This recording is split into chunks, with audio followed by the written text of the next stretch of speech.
देखो, हम सातवीं प्रश्नावली की भूमिका बांधने के लिए त्रिभुजों की व्यावहारिक प्रारंभिक नॉलेज आपको दे रहे थे। तो कल की वीडियो में हमने त्रिभुज की परिभाषा, त्रिभुजों के प्रकार और माध्यिका के प्रतिच्छेदन बिंदु को केंद्र कहते हैं, इनके बारे में बताया। अब हम यहाँ पर आते हैं, तो जो बच गए थे कल, उनके बारे में आज हम थोड़ी सी चर्चा कर लेते हैं। तो परिकेंद्र क्या होता है? देखो, ये कोई त्रिभुज है। इस त्रिभुज की इस भुजा का लंब समद्विभाजक खींच दिया। इस प्रकार से लंब समद्विभाजक खींचता है। एक बार प्रकार के नोक यहां रखेंगे, आधा ज्यादा खोलेंगे, ऐसे चाप घुमाएंगे, नीचे की ओर घुमा लेंगे, यहां रख के इनको काट देंगे और मिला लेंगे। इसी प्रकार से हम दूसरी भुजा का लंब समद्विभाजक खींच सकते हैं। इसी प्रकार से हम तीसरी भुजा का लंब समद्विभाजक खींच सकते हैं। तो ये तीनों लंब समद्विभाजक एक ही बिंदु पे आके मिलते हैं और उस बिंदु को हम परिकेंद्र कहते हैं। तो परिकेंद्र की परिभाषा क्या हुई? त्रिभुज की तीनों भुजाओं के लंब समद्विभाजकों के प्रतिच्छेदन बिंदु को परिकेंद्र कहते हैं। 10वीं कक्षा में सन 2020 में, यानी कि इसी साल, जो अभी 30 जून को एग्जाम हुआ है, ये पूछा गया था कि त्रिभुज के तीनों शीर्षों से समान दूरी पर रहने वाले बिंदु का नाम लिखिए। तो क्या होता है? परिकेंद्र। क्योंकि इस पर प्रकार की नोक रख के और ए जितना खोल के घुमाने से वृत्त बनता है और वो वृत्त ए, बी और सी शीर्षों से होकर के गुजरता है। अतः उसे परिगत वृत्त कहते हैं और उसके केंद्र को परिकेंद्र कहते हैं। तो परिकेंद्र की परिभाषा क्या हुई? त्रिभुज की तीनों भुजाओं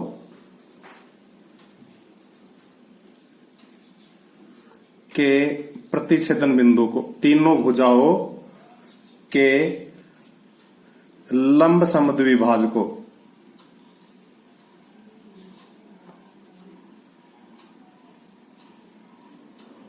के प्रतिच्छेदन बिंदु को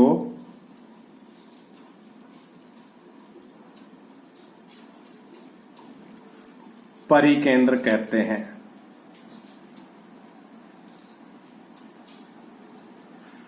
इसी प्रकार से अब आप आ जाओ अंतः केंद्र पे। तो अंतः केंद्र क्या होगा? तो देखो, वापस एक त्रिभुज बना लेते हैं। अगर इस त्रिभुज की तीनों कोणों के, देखो परिकेंद्र में क्या किया था? तीनों भुजाओं के।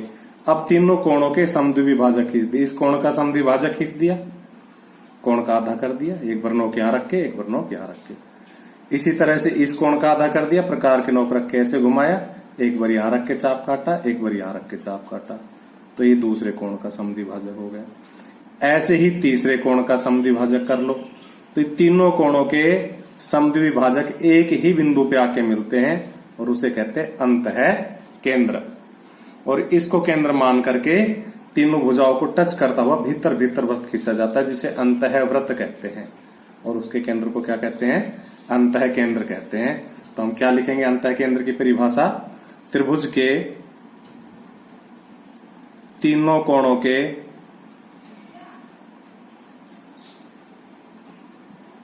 समद्विभाजकों के प्रतिच्छेदन बिंदु को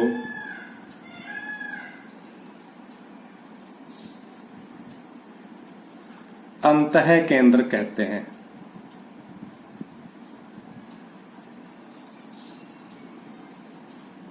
उसके बाद आता है शीर्ष लंब। तो देखो, अगर कोई त्रिभुज हमने बना लिया और उस त्रिभुज के शीर्ष से सामने वाली भुजा पर लंब डाल दे तो उसे शीर्ष लंब कहते हैं। शीर्ष लंब भी कह सकते हैं और लंब शीर्ष भी कह सकते हैं। इस लंब को आगे भी लिख सकते हैं। जैसे ये शीर्ष है, इससे सामने वाली भुजा पे लंब डाल दिया तो ये शीर्ष लंब हुआ। ये त्रिभुज चपटा इसलिए बनाया था कि कहीं मैं ऐसा त्रिभुज बना देता तो आप सोचते कि लंब बीच में आके डलता है। कोई जरूरी नहीं है वो आके 90 डिग्री का कोण बनाए, बीच में आना जरूरी नहीं। बीच में, बीच तो यहां होगा इसका, वो साइड में भी आ सकता है। और इसी प्रकार से जो दूसरा शीर्ष बी है उससे जब लंब डालेंगे तो वास्तव में ऐसी भुजा पर नहीं डलेगा लंब, बल्कि बाहर जाएगा ऐसे। तो ये शीर्ष लंब हुआ। और इसी प्रकार इस तीसरे शीर्ष से लंब डालेंगे यहां से, तो वो भी बाहर जाएगा। इस प्रकार से ये तीसरा शीर्ष लंब हुआ। और अगर इन तीनों शीर्ष लंबों का प्रतिच्छेदन बिंदु ले ले तो उसे हम क्या कहेंगे? लंब केंद्र कहेंगे। तो देखो इन तीनों शीर्षों का प्रतिच्छेदन कैसे होगा, इसको भी आगे बढ़ाना पड़ेगा। तो बीच में फोन आ गया था, देखो मैं इसको बढ़ा रहा था। तो इस शीर्ष लंब को इधर की तरफ बढ़ाया, इस शीर्ष लंब को इधर की तरफ बढ़ाया और इस शीर्ष लंब को भी बढ़ाया। तो तीनों जहां प्रतिच्छेद करेंगे वो लंब केंद्र कहलाएगा। इसका एक चित्र और बना देते हैं। हमने थोड़ा सा तिरछा त्रिभुज बना लिया था, तो अब थोड़ा सीधा त्रिभुज बना के आपको एक बार दोबारा से बता देते हैं। जैसे यहां से शीर्ष से लंब डाला तो ये शीर्ष लंब हुआ, इस शीर्ष से लंब डाला तो ये शीर्ष लंब हुआ, और इस शीर्ष से लंब डाला तो ये शीर्ष लंब हुआ। और ये तीनों एक ही बिंदु से गुजरते हैं, तो इसको हम क्या कहेंगे? लंब केंद्र कहेंगे। तो पहले तो हम लिखते हैं शीर्ष लंब की परिभाषा। त्रिभुज के शीर्ष से सामने वाली भुजा पर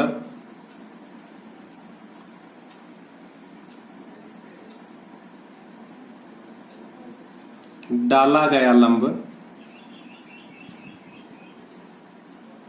शीर्ष लंब कहलाता है।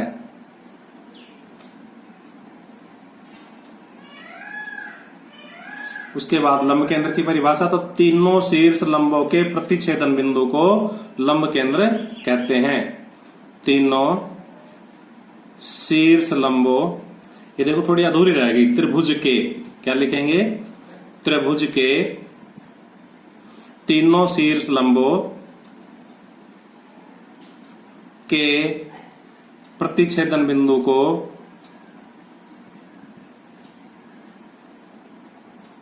लंब केंद्र कहते हैं।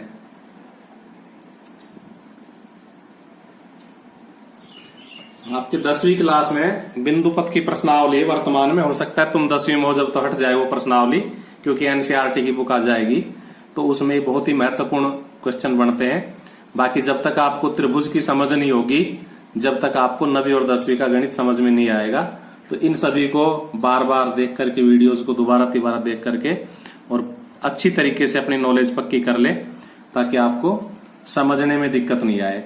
अब है त्रिभुजों की सर्वांग समता। इसका मतलब यह कि अगर एक त्रिभुज ले ले और दूसरा त्रिभुज ले ले, और दोनों को अगर वो कागज में बने हुए तो काट ले और एक दूसरे के ऊपर उसको रख दे, तो बिल्कुल पूरे पूरे आ जाए एक दूसरे के ऊपर। नाम से भी स्पष्ट है, सर्वांग सम, यानी कि जिनका सब कुछ समान हो, सभी भुजाएं समान हो, सभी कोण समान हो या बराबर हो, यानी कि एक त्रिभुज को दूसरे त्रिभुज के ऊपर रखने से वो बिल्कुल उसके ऊपर पूरा पूरा आ जाए, न छोटा पड़े और न बड़ा हो, दोनों एक ही साइज के हो, तो वो त्रिभुज सर्वांग सम त्रिभुज कहलाते हैं। ऐसे दो त्रिभुज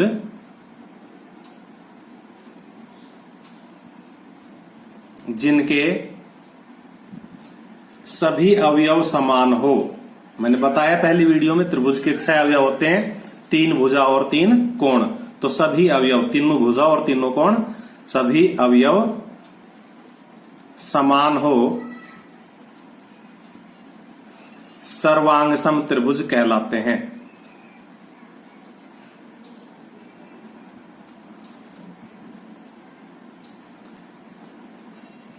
अब त्रिभुजों की सर्वांग समता के 4 नियम है, जो कि आप लोगों ने 8वीं क्लास में भी पढ़े, 7वीं में भी पढ़े हैं और अब 9वीं क्लास में भी पढ़ रहे हो। तो ये त्रिभुजों की सर्वांग समता के नियम है, 7वीं क्लास में भी पूछे जाते हैं ये। तो इनमें पहला नियम है SAS का नियम।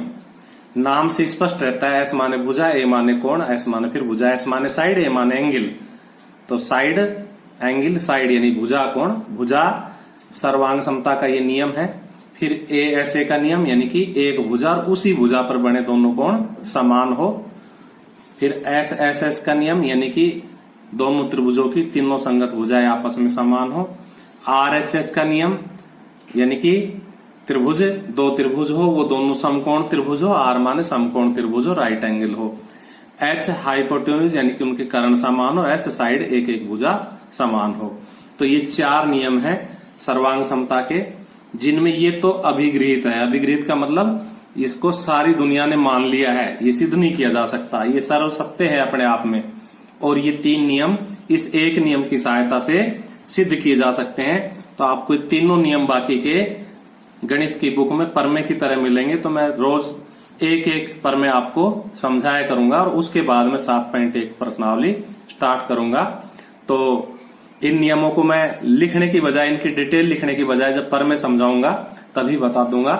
इस एक को आज लिख देता हूं क्योंकि ये समझाना नहीं, परमे नहीं है, अभिगृहित है। अभिगृहित का मतलब इसको पूरी दुनिया ने मान लिया है कि अगर ऐसे 2 त्रिभुज जिनकी 2 संगत भुजाएं बराबर हो और उन्हीं के बीच के कोण बराबर हो तो वो त्रिभुज सर्वांग सम होते। तो एक नियम लिख देता हूं, बाकी 3 को एज ए परमे समझाऊंगा।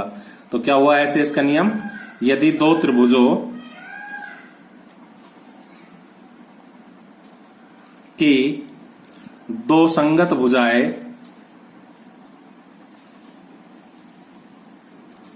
समान हो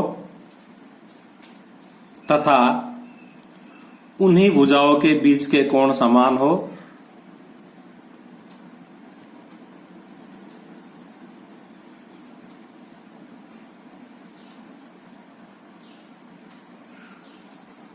तो वे त्रिभुज सर्वांग सम होते हैं। मैं फिर रिपीट कर रहा हूं, ये अभिगृहित है, यानी कि इसको पूरी दुनिया ने मान लिया है, इसलिए इसका तो यही खत्म हो जाता है। और ये 3 परमे हैं जिनको अगली वीडियो में बारी बारी से समझाया जाएगा।